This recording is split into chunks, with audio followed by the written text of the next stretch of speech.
Okay, flu of 1918, starting with a lasting impact. The 1918 influenza outbreak did much of its damage from the late 1918 to the beginning of 1919. By early 1920, the pandemic was over. Most people in the world had been exposed to the virus. For many, their bodies fought off the disease. However, hundreds of millions of people did get ill.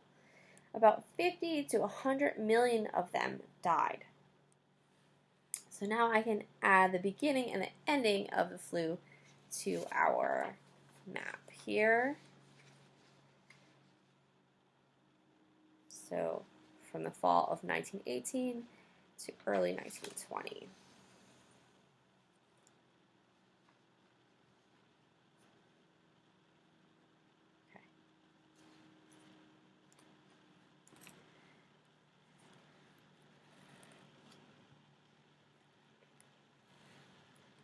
See this one here. Okay, here we go.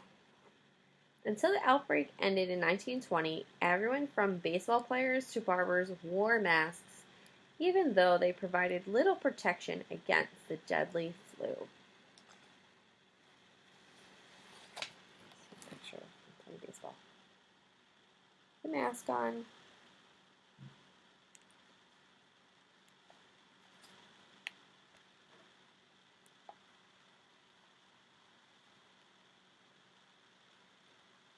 In the United States, survivors from the 1918 flu pandemic never forgot the effect of so many deaths. John D.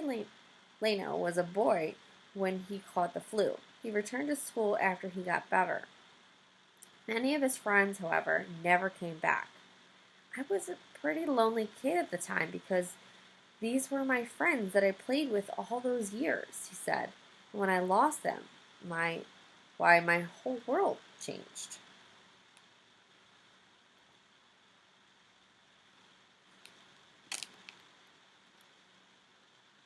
Says about 675,000 Americans died in the flu pandemic. The disease was much deadlier than World War I, in which 53,000 Americans died. So let's see if you can do the math with a partner. The number of flu deaths was how many times the number of World War I deaths?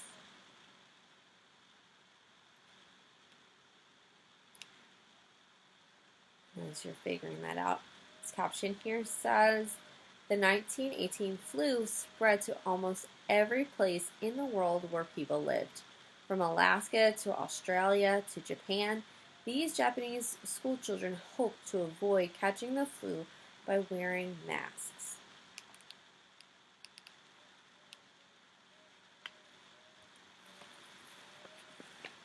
Answer, so how many times?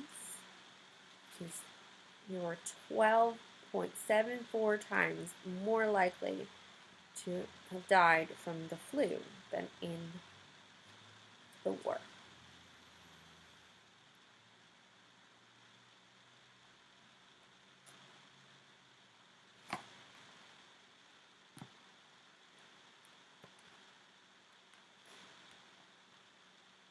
Help from vaccines. Since 1918, scientists have learned much about treating influenza. Today, there are medicines that can help fight the virus. There are also vaccines to help prevent people from getting the flu in the first place. If people take the vaccine before they are exposed to the virus, they will have immunity or protection from the flu. How do vaccines work? Doctors suggest that people who are at a higher risk of getting the flu should get a vaccine every year. These people include those who have weaker immune systems than others, such as older people and very young children.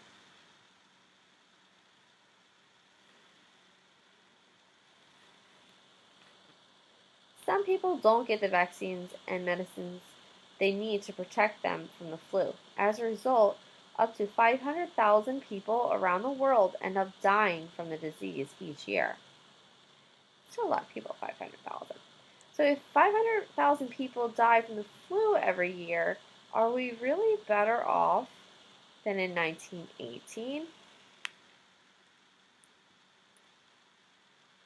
you think?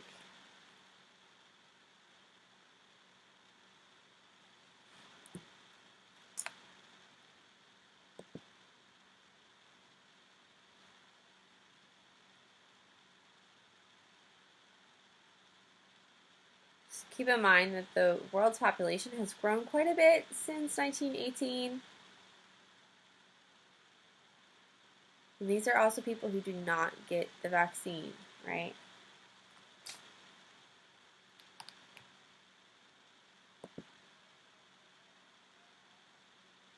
So vaccines are a liquid and usually given as a shot. They are made of dead or weak viruses. The vaccine viruses don't cause real sickness. Instead, they protect a person by making them just a little sick, which causes a person's body to make lots of antibodies for that flu strain. If the strain ever enters the body again, the antibodies will remember it and easily fight off the virus.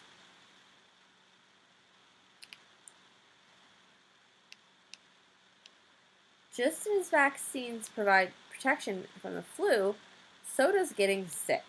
A person who has had influenza will have immunity from that strain if it appears again in the future.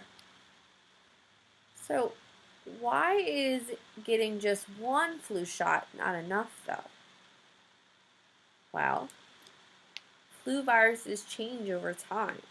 As a result, almost every year, vaccine companies need to make new vaccines for the most common flu strains that are around at the time.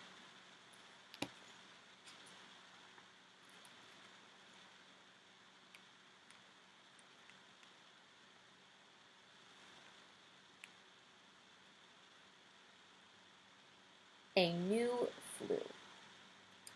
Survivors of the 1918 flu pandemic have a connection to a recent flu outbreak. So in 2009, a new virus sprang up in Mexico. It was a powerful strain. Just like the 1918 flu, the 2009 strain was more likely to damage a patient's lungs than the normal flu. In fact, the two strains are so similar that blood tests of the 1918 influenza survivors show that they had some immunity to the 2009 strain. So strain is one form of the same virus. Remember that they keep changing. The virus mutates and changes. Scientists have named the 2009 flu that started in Mexico the H1N1 strain. It's also called the swine flu because it is similar to a flu virus that spreads among pigs. It's a close-up of the H1N1 virus.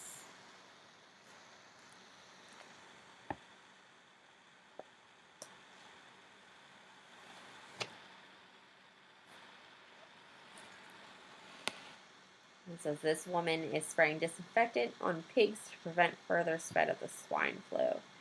Now, I want to take a look at this picture of the H1N1 virus, and we're going to look back at that picture of the virus that was on page 8 of that virus. So we're going to take a look and see what do we notice that's similar about them. So let's kind of zoom in here so you can kind of get a better look. Okay, so that's the H1N1, and then let's look back. Page 8.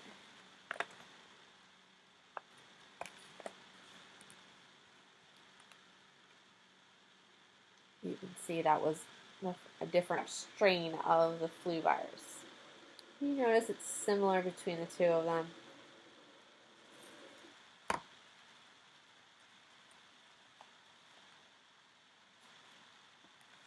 Okay.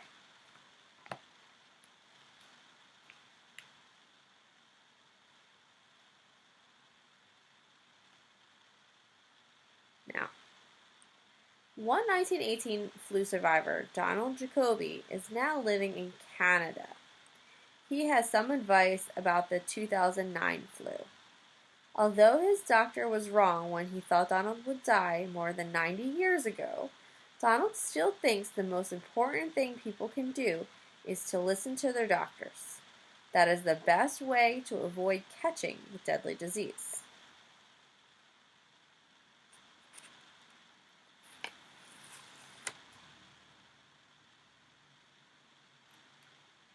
It says down the bottom here, this girl is getting the H1N1 vaccine. Sometimes the vaccine is sprayed into a person's nose, as shown here, rather than given as a shot. Why is a doctor or nurse in this picture wearing a plastic gloves? What do you think?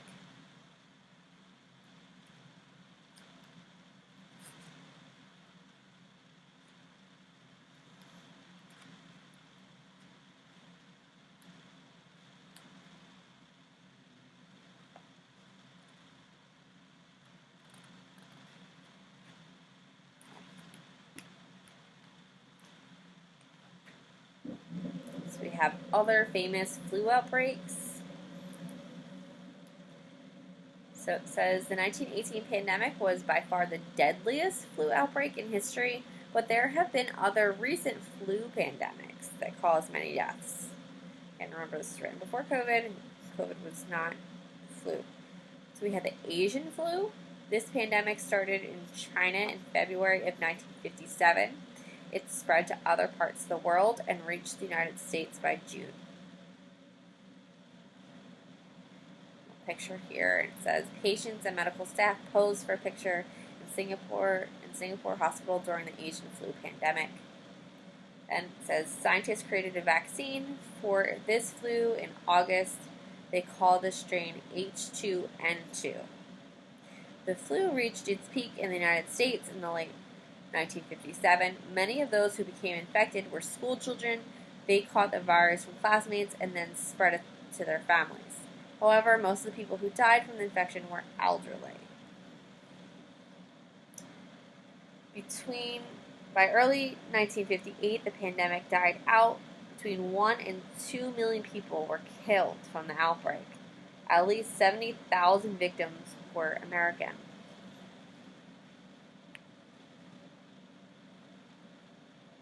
Okay.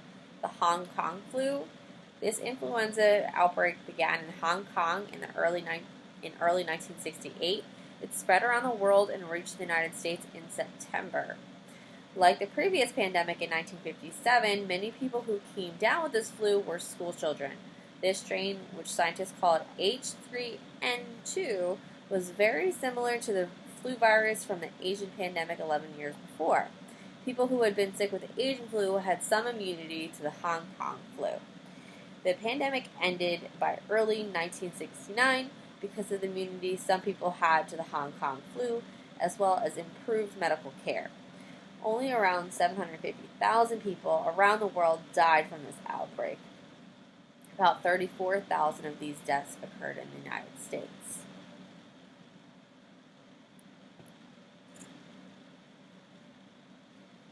Picture here. Many children missed school when they came down with the Hong Kong flu.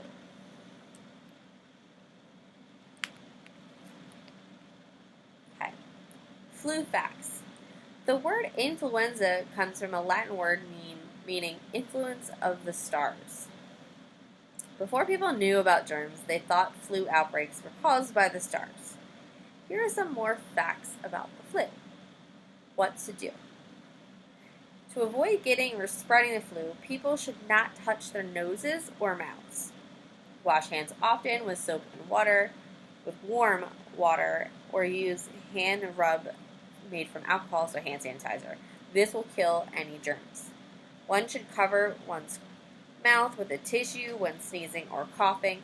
If there are no tissues, it is better to use a shirt sleeve than one's hands. You usually try to use your elbow, right? Which can get covered in germs and easily spread the disease to another person when they touch him or her. If sick with influenza or flu, stay home. Don't go to school or other public places. In addition to the usual symptoms, some people with the flu may have diarrhea and vomiting. See a doctor if serious symptoms develop, such as trouble breathing or skin that is turning bluish in color. A person who was recently sick may still be able to spread the flu to others for a while after he or she starts to feel better. Stay home for at least a day after the fever goes away. Okay. Tracking the flu today. The World Health Organization, WHO, identifies and keeps track of the most common flu viruses around the globe. Every year, the WHO makes recommendations to medicine companies about which vaccines to make. Flu viruses usually originate in farm animals like pigs or ducks. From there, a virus can change or mutate and spread to humans. Sometimes, when a very powerful flu strain appears, many farm animals are killed in the area where the virus first appeared to prevent its further spread to people. Despite these measures, many scientists believe another huge flu pandemic is very possible in the near future. If it is as deadly as the 1918 flu, it could kill millions of people if the vaccine is not made in time. So, and then it says, posters like this one teach people how to prevent getting the flu. Okay. If you are interested in this story, you can read more. Okay. And there's a website to go to.